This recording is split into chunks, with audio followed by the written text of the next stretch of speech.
રાજ્યભરમાં 14મા ગરીબ કલ્યાણ મેળાનું આયોજન કરવામાં આવ્યું છે ત્યારે વડોદરાના વરણામાં સ્થિત ત્રિમંદિર ખાતે ગરીબ કલ્યાણ મેળો વિધાનસભાના મુખ્ય દંડકની અધ્યક્ષતામાં યોજાયો હતો, જેમાં શહેર અને જિલ્લાના લાભાર્થીઓને સહાયનું વિતરણ કરવામાં આવ્યું। આ મેળામાં શહેરી અને ગ્રામ્ય વિસ્તારોના 58,000 જેટલા લાભાર્થીઓને તેમને મળેલી સહાયનું વિતરણ સ્થળ પર કરવામાં આવ્યું। સાથે જ લોકો સરકારની યોજનાઓનો વધુ લાભ લઈ શકે તે માટે 30 સ્ટોલ પણ ઊભા કરવામાં આવ્યા હતા।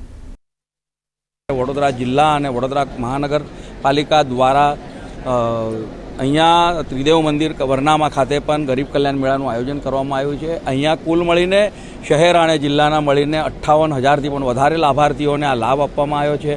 આપના માધ્યમથી તમામ નાગરિકોને વિનંતી કરું છું કે આપને પણ મળવા લાયક જે લાભો હજુ બાકી હશે, જે લાભોથી આપ વંચિત હશે, તો જિલ્લા કલેક્ટર કચેરી અથવા ડીઓ કચેરી આપ જાણ કરશો તો તમામ મળવાપત્ર લાભો આપને સત્વરે મળશે। તે પ્રકારેનું રાજ્ય સરકાર દ્વારા આયોજન કરવામાં આવ્યું છે। પીએમ વિશ્વકર્મા યોજનાનો લાભ લીધેલ છે।